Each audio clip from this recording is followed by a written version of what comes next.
Hi friends, welcome to Mahathi Sairam channel. కార్తీక వ్రత మహిమ. వశిష్ఠ మహర్షి జనక మహారాజును ఈ విధముగా పలికెను. ఓ మహారాజా, కార్తీక మాసమునకు ఇంత ప్రత్యేకత గలదు. దాన ధర్మాదులు ఎంత స్వల్పమైనను నిష్ట వలన అవి పూర్తి ఫలమును ఇచ్చును. ఈ వ్రతములను తెలిసియు కొందరు భోగముల యందు ఆసక్తి చేత ఈ కార్తీక మాస వ్రతమును ఆచరించటలేదు.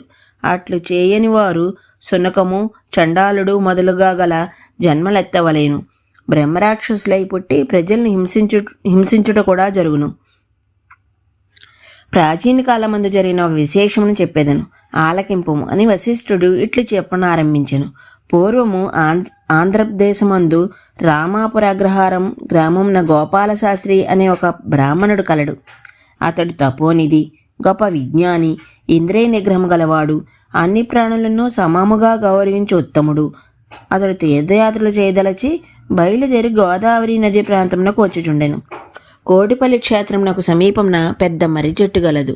ఆ చెట్టు తొర్రలో మహాభయంకరమగు ఆకారము గల బ్రహ్మరాక్షసి ఒకటి నివసించుచు ప్రాణికోటికి భయోత్పాదము కలిగించుచుండెను. ఆ మార్గమున వచ్చిన బాటసారులను చూచి వింతగా ప్రశ్నించును. భయపడి పరిగెత్తిన వాణ్ణి భక్షించుచు ఆ బ్రహ్మరాక్షసి కాలము వెళ్ళబుచ్చుచున్నది. కొంతకాలమునకు తీర్థయాత్రాభిలాషుడైన ఆ బయలుదేరిన బ్రాహ్మణుడు ఆపి ఆ వింత ప్రశ్న వేయనారంభించెను. బ్రాహ్మణుడు భయకంపితుడై భగవన్నామస్మరణ చేయుచు ఆ రాక్షసి ప్రశ్నలకు సమాధానాలు చెప్పాను. అంతటా ఆ రాక్షసి ఆ వణికిపోచున్న బ్రాహ్మణుని చూచి ఇట్లు చెప్పనారంభించెను.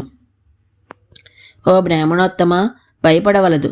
నీ వలన నాకు శాప విమోచనమగును, అనుగ్రహింపమని పలు విధములు ప్రార్థించి తన వృత్తాంతమునిట్లు చెప్పెను.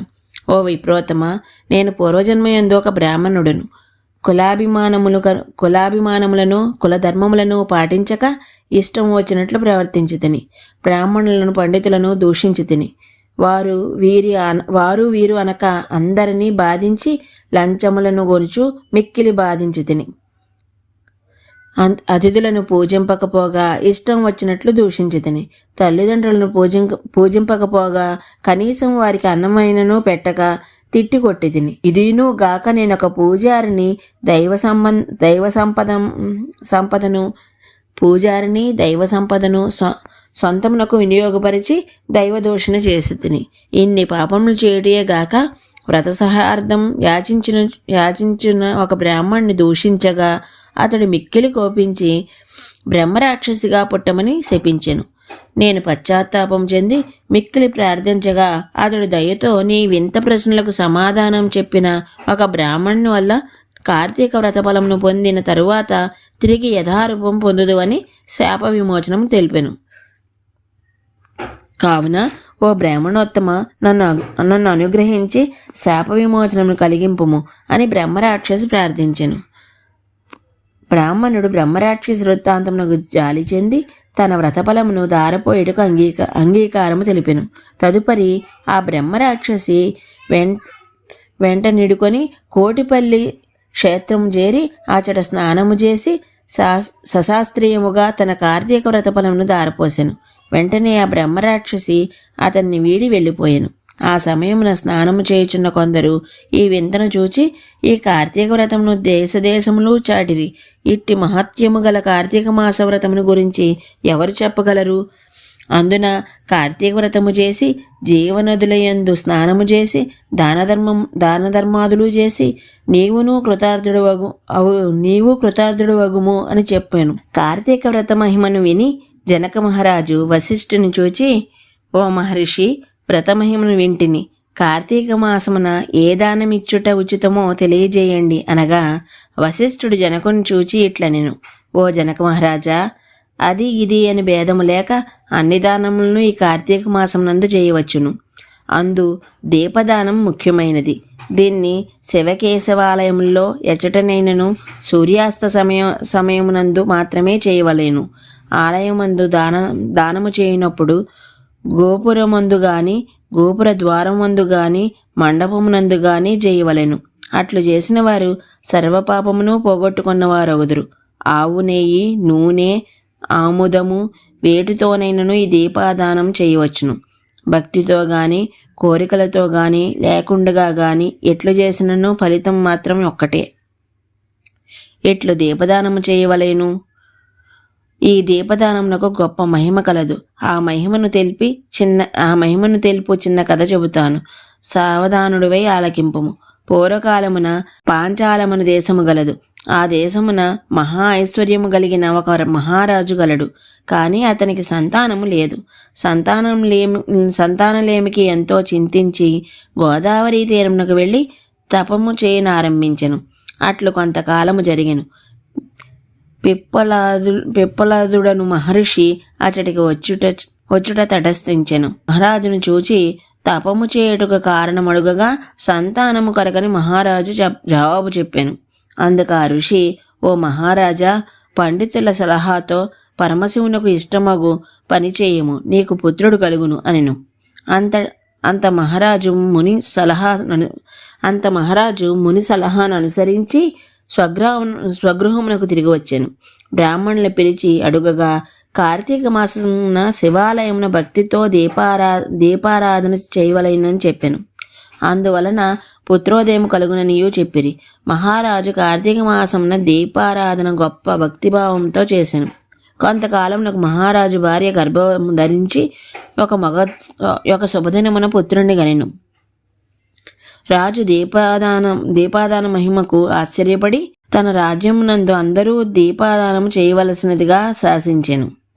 ఆ బాలునకు సర్వవిద్యలు నేర్పించిరి. యుక్త వయసు వచ్చినది. రాకుమారుడు చెడు సావాసముల వలన పూర్తిగా చెడిపోయెను. మహారాజు దంపతులు కుమారుని చెడు ప్రవర్తన చూచియు చూడనట్లు ఊరుకొండిరి. రాజకుమారుడు క్రమముగా వేశ్యాలోలుడై ఇష్టం వచ్చినట్లు ప్రవర్తించుచుండెను. ఇట్లుండగా ఒకనాడు మహా సౌందర్యవతి యొక్క ఒక బ్రాహ్మణ వనితను చూచి రాజకుమారుడు మోహావేశ్యుడయ్యను. కామవికారమును అణిచిపెట్టుకొని ఆ వనిత వద్దకు పోయి తన కోరిక తెలిపెను. ఆమెయు రాకుమారుని సౌందర్యమునకు పరవశురాలై అతనికి వశురాలయ్యను. భర్త నిదురు చెందియుండగా ఆమె రహస్యంగా ఏర్పాటు చేసుకున్న సంకేత స్థలమునకు వెళ్ళి రాజకుమారునితో కామక్రీడలు సలుపుచుండెను.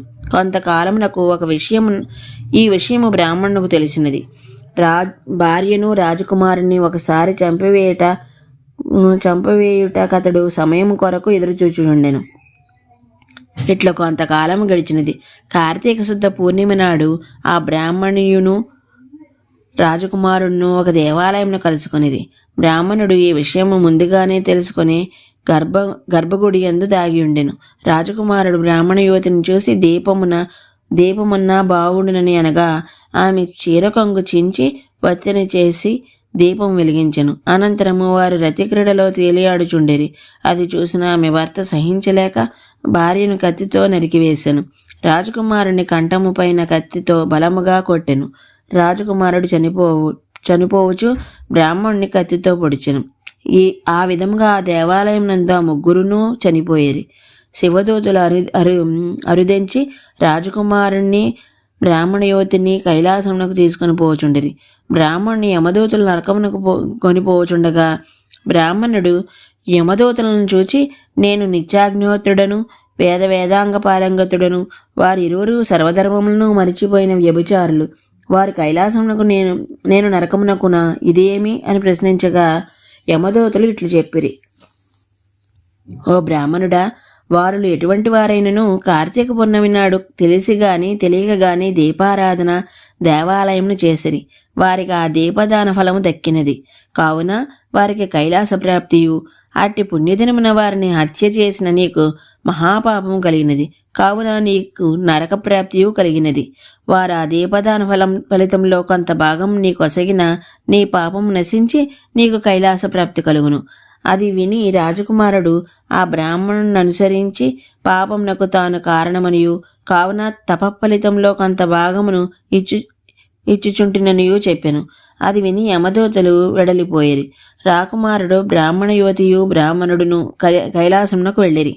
ఓ మహారాజా, ఎరుగక చేసిన దీపారాధన వలన ఫలితము కలిగినది. దీపదాన మహిమ ఎట్టిదో యోచించుము. కావున కార్తీక మాసం నందు దీపారాధన చేయవలేను. అట్లు చేయనివాడు రౌరాది నరకములు పాలగును. కావున నీవును శివకేశవాలయంలో నక్షత్రమాలికలతో దీపాదానం చేసి ధన్యుడవగుమని వశిష్ఠుడు దీపాదానమయమును తెలియజేశాను. ఈ రోజుకి ఇక్కడితో ఆపుతున్నాను. మిగతాది రేపు చెప్తాను. అంతవరకు ధన్యవాదాలు.